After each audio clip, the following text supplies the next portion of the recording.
los médicos pediátricos. Y ante esta versión de que este es un gobierno que no ejecuta, que tiene la plata en los bancos, responde Gustavo Bolívar, que es el director del Departamento de Prosperidad, diciendo que eso no es cierto, que este es un gobierno que sí ejecuta. Y lo he llamado porque me parece que es justo entender su versión, escuchar la versión de que este gobierno sí ejecuta. Gustavo Bolívar, director de Prosperidad Social. Gustavo, buenos días, bienvenido. Muy buenos días, Néstor, a sus compañeros y compañeras y a los oyentes. A ver, usted escribe, Gustavo, no se dejen engañar, no es cierto que el gobierno no ejecute.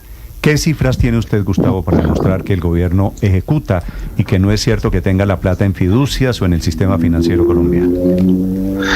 Bueno, esto es una generalidad que tiene algunas excepciones que ustedes ya conocen, pero uno por una excepción o dos no puede generalizar en que todo el gobierno no ejecuta. Yo voy a mi caso, el Prosperidad Social. En este momento tengo un nivel de ejecución, es decir, pagado, porque es que la ejecución tiene como tres componentes. Lo que se paga, lo que se compromete, que es prácticamente ya una ejecución, porque hay que pagarlo, y al final del ejercicio pues viene el porcentaje de la ejecución. Entonces, en este momento yo tengo 25% de ejecución y uno diría, bueno, estamos en septiembre, debería estar en 60%, es verdad. Pero yo tengo comprometido en mi departamento todo el presupuesto, el 100%. Seguramente vamos a llegar a un 97%, porque en el caso de las transferencias... Pero es que comprometido no es lo mismo que ejecutado, ¿no? Es lo mismo, Néstor. Porque yo ya, por ejemplo, yo puse un caso en el video... No, comprometido es el paso anterior a ejecutado. Sí, por eso, pero le estoy poniendo el ejemplo. El ejemplo al que usted hace alusión, del tuit que yo puse, es de los PAS. Yo contraté ya 150 PAS, que son puntos de abastecimiento social, que cuestan 500 mil millones. ¿Qué pasaba antes dentro de un régimen de corrupción? Que cogían y le entregaban los 500 mil millones de una vez al contratista. ¿Y qué pasa al final? Elefantes blancos, que fue lo que encontré. Porque por el camino se queda la plata. Es mucho dinero, lo van viendo muy atractivo, se lo van llevando, otros, los contratistas no terminan la obra, etcétera. Nosotros no estamos haciendo eso. Yo le doy un 30%, empiezo a mirar el avance de la obra y le voy soltando, pero esos 500 mil ya están, pues no voy a decir ejecutados porque no lo he pagado, pero ya están comprometidos, quiere decir, claro, pero usted ya no puedo usted disponer de ellos. Comprometidos es firmados, ejecutado es que no se ha hecho. No, pero es que si yo ya firmé un contrato de 500 mil millones, yo tengo que pagarlo de aquí al 31 de diciembre. Entonces, ¿esa ejecución cuándo va a aparecer? El último pago lo voy a hacer también, de ese contrato, pero estoy hablándole de muchos. Este es el meollo del asunto, Gustavo. Discúlpeme, esta es una conversación amable al aire, ¿cierto? Si yo firmo, si yo soy funcionario público y firmo un contrato de fiducia, esa plata está comprometida, pero no está ejecutada. No, mira, lo que pasa es que hay unos dineros que tienen que ejecutarse dentro de la vigencia. Es decir, yo tengo que gastar esa plata antes del 31 de diciembre. Eso es una componente de la ejecución. Otros son vigencias futuras, porque son contratos que pueden ir más allá del 31 de diciembre, que se demoran las obras más allá del 31 de diciembre, y yo tengo que pagarle con vigencias futuras. Entonces son dos componentes distintos. El de la ejecución fiscal dentro del año fiscal.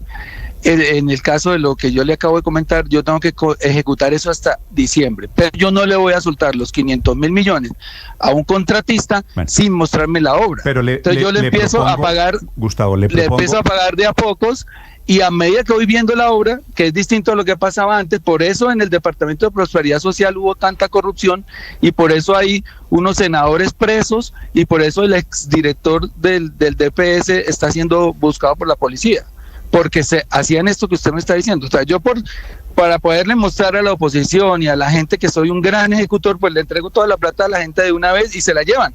Okay. Y encontré 104 obras tiradas al sol y al agua de hace 5 años, no de este gobierno, Gustavo, que están ahí, yo los he reportado, y tengo la lista de los elefantes blancos. Para no volver esto una evaluación de su gestión en particular, porque usted lo que dice en su mensaje es: no se dejen engañar, que el gobierno sí ejecuta. No volvamos esto un tema solamente de prosperidad social. Voy a suponer que usted es un gran ejecutor, pero tengo aquí unas cifras. Programa Casa Mi Cambio Urbano. ¿Usted sabe cuánto ha ejecutado ese programa? Bueno, mire, 0%. Yo conozco la cifra, porque yo en todos los 0%. ministros lo estamos mirando. Mi casa ya. ¿Qué es lo que pasa? Es que, mi casa ya. Es que ¿Sabe cuánto ha ejecutado Mi Casa Ya? pero usted tiene que preguntar también por las razones. Mi Casa Ya es un programa donde las personas hacen un ahorro y los bancos les prestan un dinero. Los altos intereses, Néstor, lo puede preguntar a cualquier economista, hacen que el crédito de consumo se haya detenido. Usted con una inflación de 6,1 no puede estar cobrando tasas cercanas al 11%. La gente dice, yo me voy a endeudar 30 años con una tasa de interés cercana al 11%, que hace poquito era el 12%, y la gente está esperando que bajen las tasas para poderse endeudar. Pero ¿qué tienen que ver las tasas con que Francia Márquez, la vicepresidenta de Colombia, solamente ejecute el 1% de su presupuesto? Bueno, ese es otro caso que si me regala un minuto yo se lo comento. Sí, señor, claro. Cuando yo llego a Prosperidad Social, ustedes saben que yo no había dirigido nunca una entidad pública, solo me dedicaba a negocios privados. Yo me encuentro con que el Estado es muy difícil de mover. Y lo he dicho, es complicadísimo. O sea, hacer un contrato me lleva a mí 4 meses, un contrato, porque tiene un estudio previo, eso después viene la licitación, abrirla, cerrarla, bueno, los pliegos, la publicación, es muy complicado. En entidades que ya tienen un recorrido, estoy hablándole de Prosperidad Social, tiene más de 30 años, le han cambiado el nombre por el camino, pero es una entidad que ya tiene un personal que la conoce las dinámicas, etcétera. Crear un ministerio nuevo, mira, a mí solamente tener mi personal de confianza, vincularlo y armar un equipo para poder ejecutar todo el presupuesto me llevó casi 2 meses, el empalme me llevó 1 mes, entonces eso con una entidad que ya están dando, crear un ministerio de cero, empezar a poner el primer empleado, el primer abogado, el primer administrador de empresa, el diseño que tengan ellos, eso es muy lento. Yo creo que ahí nos equivocamos en que tal vez digamos el pronóstico de ejecución fue muy alto, porque en una entidad de cero, que arranca de cero a conseguir todo el personal, yo no sé cuántos empleados tenga el Ministerio de Igualdad, pero conseguir 100, 800, 300, bueno, conseguir 800 personas, entrevistarlas, vincularlas, que es una actividad muy lenta en el Estado, pues se le lleva un tiempo, y que la gente conozca un ministerio que no existía, yo le retribuyo a eso. Yo estoy seguro que si el Ministerio de la Igualdad existiera de tiempo atrás... Pero Gustavo, ¿usted no es el mismo Gustavo Bolívar que reclamaba ejecución hace unos años? Sí, claro que sí, siempre, porque yo fui de las comisiones terceras, yo fui presidente. Por eso le pregunto, porque recuerdo haber hablado con usted y usted reclamaba al anterior, a todos los gobiernos, que ejecuten, que hagan, y ahora lo veo con que le estoy diciendo de la excepción, le estoy hablando de una excepción, que es el Ministerio de la Igualdad, que es nuevo y que es muy difícil empezar un ministerio, es como empezar un negocio nuevo, Néstor. Pero bueno, los demás que yo escucho en los consejos de ministros, que siempre nos están haciendo esa evaluación, cuánto lleva, cuánto falta, tal. Casi todos, cuando digo casi, pues no son todos, sí, tenemos el presupuesto comprometido. Si hoy me llega un alcalde a mí a Prosperidad Social a decirme, mira, ayúdame con esto, le digo, yo no tengo ya plata. Yo hoy no tengo plata para este año. ¿Por qué? Porque ya está toda comprometida y yo no puedo comprometerme más allá de lo que tengo asignado. Gustavo, Pero fíjese que... Ricardo, le iba a decir a Gustavo solo a título de información. Ok, yo le voy aceptando argumentos. Usted me dice, en Prosperidad yo sí ejecuto. Ok, se la valgo. Sí. Ministerio de Igualdad, el de Francia Márquez, que es nuevo. Ok, se la valgo. Ministerio de Vivienda, Gustavo. Es un ministerio viejo, con programas viejos, viejísimos, de subsidios a tasas de interés, de promoción de vivienda. ¿Sabe cuándo han ejecutado en los programas del Ministerio de Vivienda? Entre 0 y 14%, el programa más exitoso. Entre 0 y 14, y estamos en el mes de septiembre este año. ¿A usted le parece que esto es un gobierno que ejecuta la verdad? Mire, lo del Ministerio de Vivienda, obviamente yo no puedo hablar por... Y deportes, menos del 1%. Lo del Ministerio de Vivienda, yo se lo acabo de calcar en 2 razones. Una, y le voy a dar la otra. Una, pues las tasas de interés han hecho que la construcción, no solamente en el Ministerio de Vivienda, sino también en el sector privado, estén prácticamente detenidas, porque la gente no se quiere endeudar a 30 o 20 años con tasas altas. Y nos hemos encontrado con otro problema gigante. No son disculpas, es que no conocíamos las entrañas del Estado. Y es que una de las funciones del Ministerio de Vivienda es hacer acueductos. Y cuando llegamos a mirar, pues no hay un solo diseño. Diseñar un acueducto, le puedo garantizar, se lo puede preguntar a cualquier ingeniero hidráulico, bueno, como se llame, se lleva 2-3 años. Diseñar un acueducto de una región, de un municipio, están en diseño, eso es muy complicado. Entonces, ¿qué han hecho?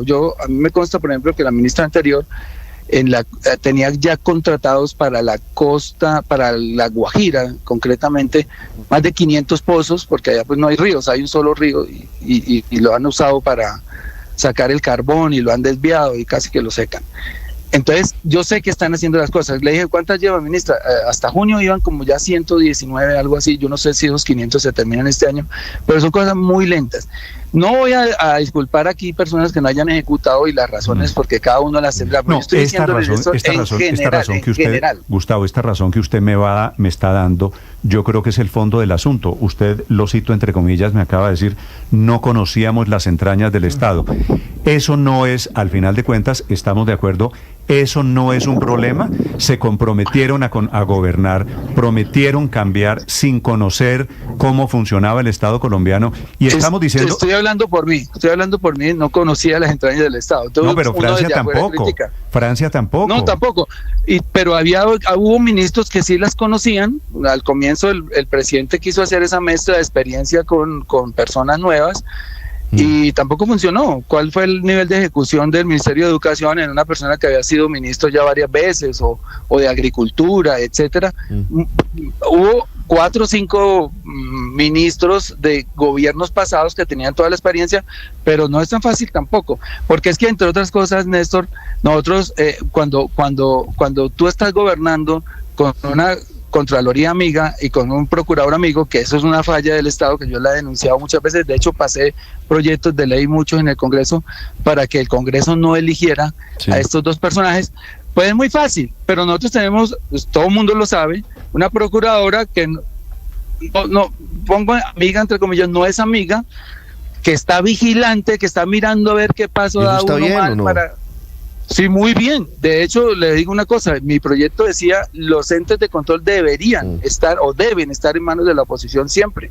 Pero como en los gobiernos anteriores, el contralor o la contralora o la procuradora o el procurador eran amigos del gobierno, pues a ellos les valía huevo coger y entregarle la plata a manos llenas a todo el mundo, y en agosto ya no había plata. Y uy, qué nivel de ejecución tan alto, 100%, qué berracos para ejecutar. ¿Y qué nos encontramos? Pregunte por los elefantes blancos. Yo solo en mi entidad 104, ya hemos revivido 14, hay un problema, a diciembre del 25. Hay muchos asuntos que hay que mirar y que hay que investigar, por supuesto, hacia el pasado. Yo quiero hacer una última pregunta, Gustavo, sobre la situación fiscal del país, que al final tiene que ver con esto.